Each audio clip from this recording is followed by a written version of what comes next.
Agendane iki mau arep resik-resik cah. Dadi wis suwi to, ket saurunge wulan poso kae lek ku resik-resik nyemprot-nyemprot suket ning samping-samping omah, ning mburi-mburi omah, ning pinggir-pinggir dalan ngono kuwi. Lah kok disawang-sawang kayane sukete wis mulai tukul meneh. Dadi iki wis langsung tak gas, jukune tangki, jukune obat wis tak semprot ngene iki. Lah kuwi lho sukete wis tukul sak mono-mono iki ning mburi omah ngono kuwi iki. Lah iki musim udan ngene iki dijarke seminggu pra wis luwih dhuwur meneh sukete. Bayi wis ketok bongkor ono omahe.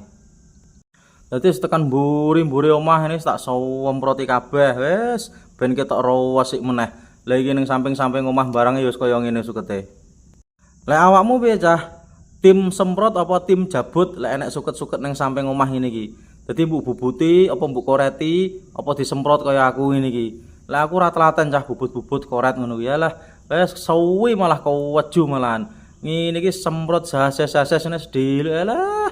Lah ngene iki lho disemprot engko 2 jam kena panas ngono wis garing sukete. Dadi wis ketok resik meneh ngono. Dadi piye lek awakmu? Tim bubut, koret apa tim semprot kaya aku ngene iki?